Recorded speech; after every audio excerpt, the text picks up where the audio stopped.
Me gusta porque está linda, me gusta porque está bella, me gusta demasiado bella, me gusta. Ay, mi niña bonita, cosita chula, cosita bonita que dio papá, así como está, así me gusta, me gusta. Ay, me tiene loco, loquita, loco, mamá, no salgas a la calle solita, porque está bien linda. Ven conmigo, mami, porque todo te puede vacilar, mamá.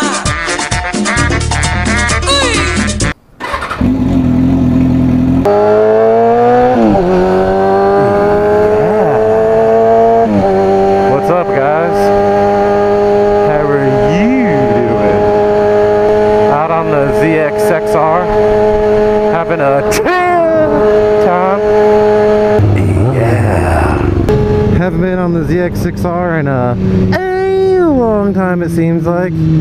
So it's always a good time to get back on a bike that you haven't ridden in a little bit.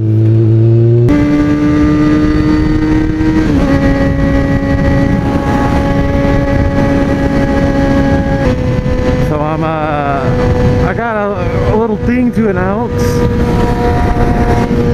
Well, it ain't no little thing, it ain't like no little midget tip, but basically my dad, he owns a restaurant out in Oregon, and it's around the eastern area of Oregon. I don't really want to say the town is so small that if I said where he lives, like, you could probably find the place. But anyways, I'm going to be going to Oregon, and I can fly and all, but the thing is, he needs some help out there and wants me out there for like 3 months. And I told him it's going to be I can't spend that long away from my bikes, so I said we're going to figure out a way, like maybe you know, like a U-Haul and shit. But if you guys aren't familiar, U-Haul, it's weird how this works. Going out of California with a U-Haul costs about 4 times more than coming into California with one. It's the weirdest shit ever, but it's fucking stupid. So the U-Haul shit's out of the question. And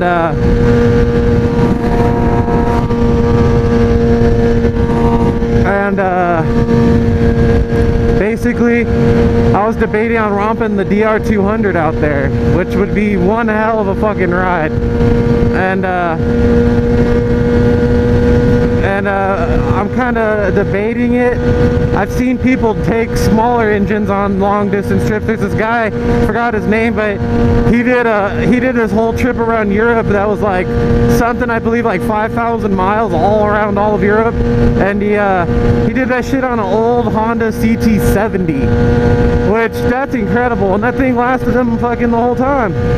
So I'm figuring, you know, if he can do some shit like that, I can go, you know, on a DR200, 800 miles, or 900 miles, I believe it is. So I was debating on taking that bike so I could at least have the DR200 to mob around while we're up there.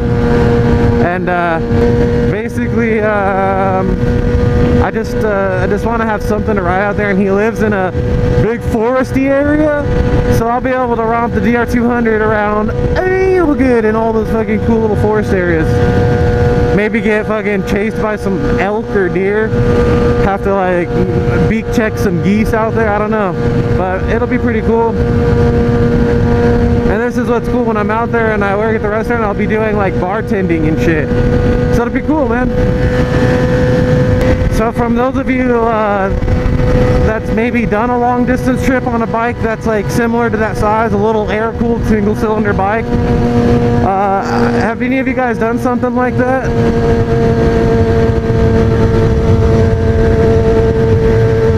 And I want to know, from those of you that's like got mechanical expertise, could I do this trip worry-free and not have to worry about anything? I know to keep the motor like in low revs the whole time. I'm not gonna keep her, you know, throttled out in fifth, fucking whining out the whole trip. I'll be cruising like 50 the whole way.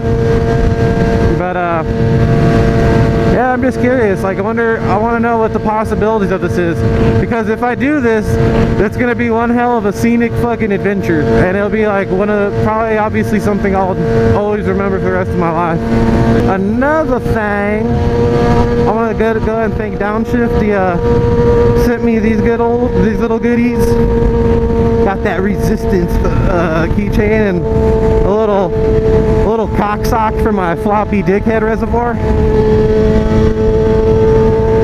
The only reason it's like a floppy dickhead reservoir is because when you have it on here, for some reason it blocks all my speedo shit. So, and when it's right there, it doesn't shake around too bad, so I've never fucked with it. What the hell? Guy's got golden fucking angels off of his hitch.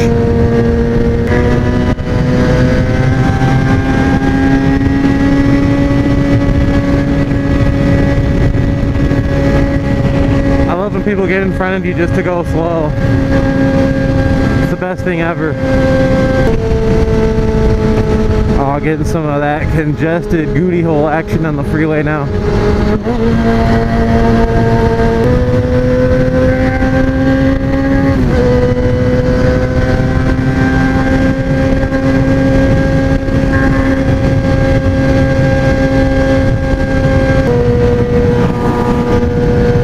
That's going to be crazy about this long distance trip is even by the time I even get like 100 miles into the trip, my fucking, I already know my ass is going to probably feel like a gay fucking stripper's ass from San Francisco who worked overtime on Gay Pride Day. Say what?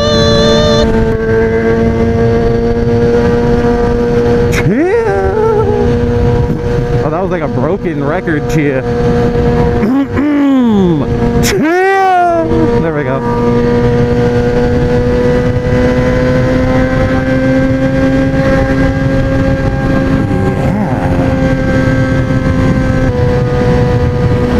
But yeah, the trip, it's definitely a possibility. It's not a for sure thing, but it's a big possibility.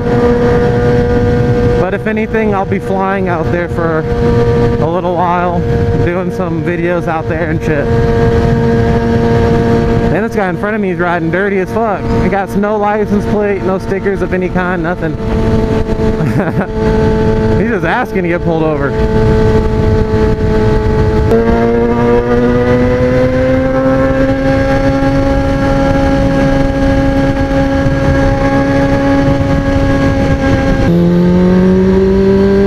I want to take this bike on that road trip, but it sucks because so much work that needs to be done to it for me to have a peace of mind of taking it, but this would probably be the ideal bike to take. And not to mention how fun it would be to romp this through all the twisties and mountains that I'd hit all the way going through up the hills of Oregon and shit, and Northern California. It'd be beautiful. Oh, beautiful.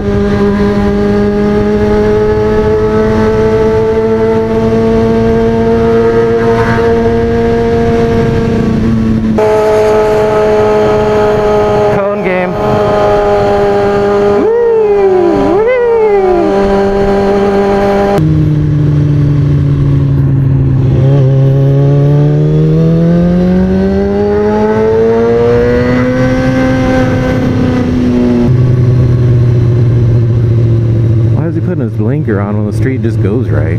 Take it easy.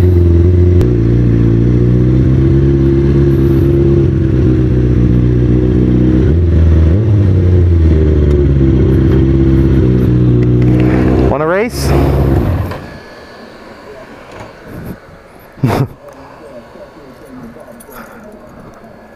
What's up, doggy? What's up, doggy? Ooh. What's up, bro? Broham? Brotacular? Macabroni? Gotta say what's up to this little bitch. What you doing? What are you doing? What are you doing? What are you doing? A happy puppy always puts a smile on your face. You wanna play? You wanna play? I'm gonna get that. I'm gonna get this ball. I'm gonna get this ball. I'm gonna get this ball. I gotta get the ball. Go get that. Good boy. Or girl. Or bitch. What the? What the fuck is this thing? What the fuck is this one? Get the head. Yeah. I just gave that dog head. Say what? Oh wait. That sounded nasty. You want that? Oh, fuck, give me that. Oh. Get that fucking ball, you little cunt. Yeah. Yeah. Can you give me that? What the heck? What the hell? Into the lid? Get that.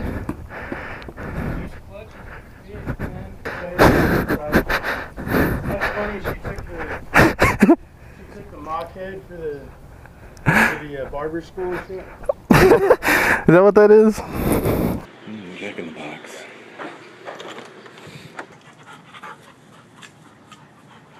What are you doing? What are you doing? Why does that look so funny? What are you doing?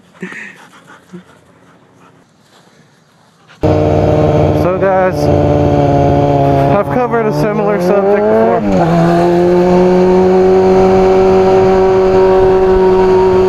About reliable motorcycles.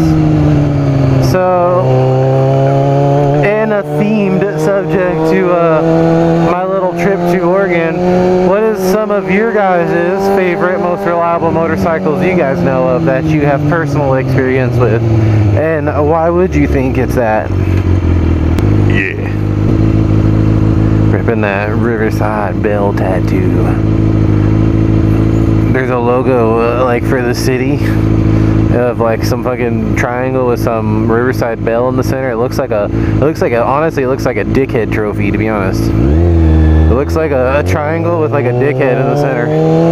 But hey, there's actually a lot of people that get that tatted on them. Oh, the good old classic area for some exhaust song right here. Yeah.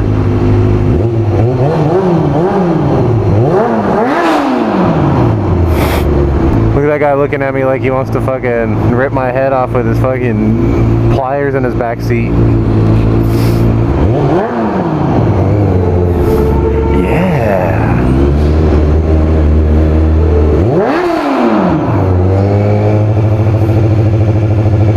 I love that sound. Never gets old.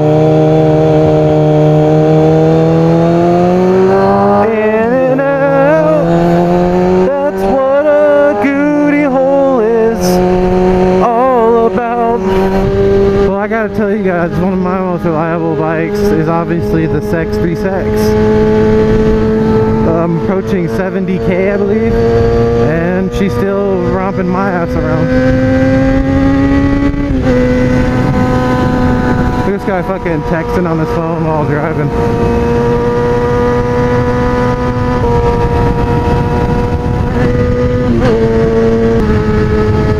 The Sex 3Sex has literally been probably not only my most reliable motorcycle, but my most reliable vehicle in general. Like, this thing's literally got me through all kinds of shit.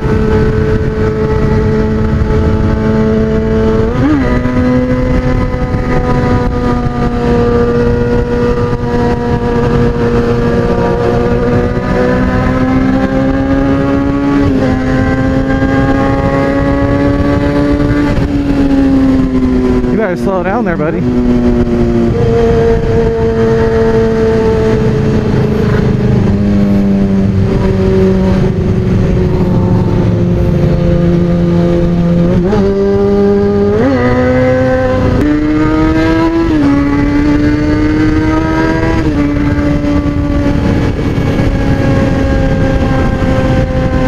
That's what a motorcycle's all about. Yeah. I think the farthest rides I've done on the Sex 36 haven't really been anything like, you know, multi-fucking state shit or anything, but, you know, I've done some good 100-mile plus. Oh, actually, you know what? I have done a crazy ride on this. I remember the day I bought it, I forgot. I was on that ride, I did a ride up in the canyons, and LA was from, I lived here in Riverside, believe it or not. I came across this dude at this gas station, like basically scrubbing his GSXR, and I was like, oh, it's a nice bike, bro, and it was pretty clean. And basically he just walked up and was like, hey, I'm meeting up with some guys here, we're going on a group ride and you're more than welcome to join up, you know, showing that motorcycle brethren kind of shit. And I was like, you know what, I'm gonna have to go ahead and take you up on that offer. And went ahead and sat there, we bullshitted. About 2 shakes of a fly's dickhead went by, and their buddies rolled up, and it was about, I think it was, I know for sure there was 2 R1s, and his GSXR, me on the ZXX, and I think there's an R6 too. Don't quote me on that, but anyway, we hit up the first things first. This was like when I first got this bike, and I was still getting used to it and shit. And basically these guys were like, they were part of some motorcycle group. I don't know, I'm not gonna call them a gang or what, but motorcycle group or crew called Ruthless Riders. Pretty sure maybe some of you will have heard of them. And they were really nice dudes, and we hit up, basically we hit the freeways, and dude, we were all going about 105 to 110 the entire way in about a 6-man pack. It was pretty insane. And you know, like I said, I was still getting used to the bike, so I was kind of like, oh, I'm gonna have to take it easy a bit, but I had to keep up with them. And then we hit up these canyons. I forgot the damn names of them, but they went all through LA and basically exited out towards like the north end of Purdue. So it was pretty crazy. And then we came back around. It was pretty cool. And but sure enough, on that ride, both of the R1s that were with us, the only ones out of the 6 of us, I believe, or 8, they both crashed. One guy went down on a bend that was about, he was hitting about 75, believe it or not.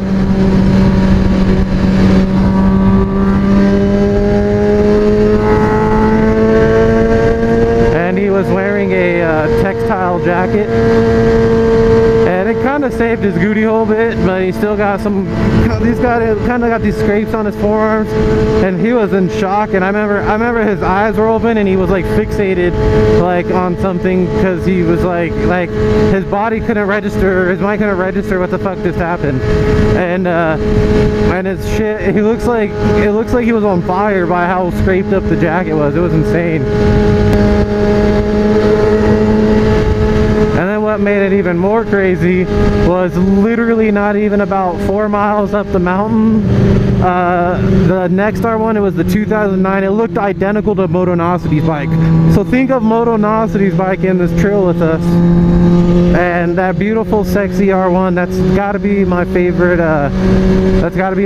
year of R1, my favorite body and all, the ass end of it and all. And his shit was all souped up and all that. Sure enough, he goes down and all he was wearing was a t-shirt and a striker vest. And tell me how this fucking happens. He just had like a little scrape on his arm and that was it. And he went down at like 70 something. And these guys are full-blown like knee draggers, every corner kind of guys. I was in the back. I was the dickhead in the back taking it easy because I just bought this bike. And I was like, I'm not trying to go balls to the wall and like on a place I've never been and shit. It was kind of freaky. But I was able to keep up enough with them, and man, it was crazy. And that guy, he got up like it was nothing, and I remember he was just like, fuck, and he picked up his bike, and get this, when he crashed his bike, it would have been fine. The frame sliders actually saved it and it slid all the way out, but there was like this little dirt mound that fucked him all over, and his front end just slammed into that and just shattered. And he picked up his bike at like no front end, and he started it, and he did a burnout with the tire since the bike was already totaled, and he did a burnout until the tire popped, and he was like, fuck. So he was like, I guess he had insurance that paid for it. He said, he goes, well, I guess I needed a new bike anyways. It was like nothing to him. It was weird. But that trip, those guys ended up getting picked up by trucks and like gotten their shit hauled home, and they had to like break off the ride, and that ride ended up being about 400 miles, man. That shit was insane. But that was like literally instantaneous riding except for one stop. We stopped at the mountaintop of one of those canyons out there in LA. I gotta do something right now that I haven't done in a while, and that is today's Motovlogger Spotlight. And today's Motovlogger Spotlight is for Moto Twitch.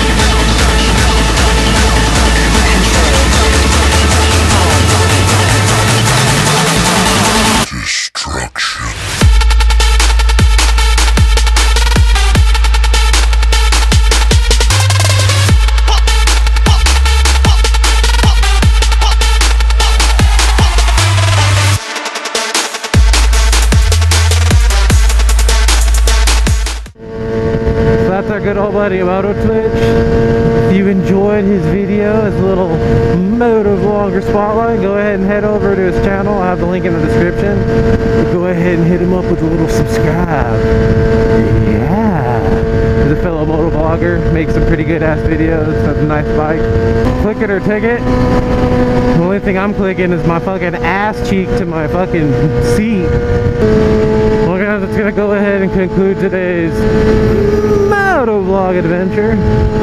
If you enjoyed today's video, don't forget to hit the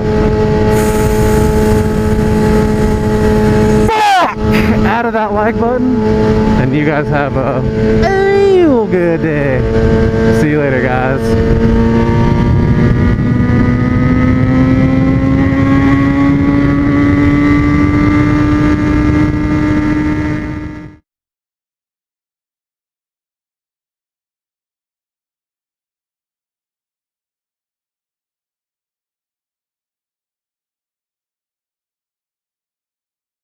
Cheers!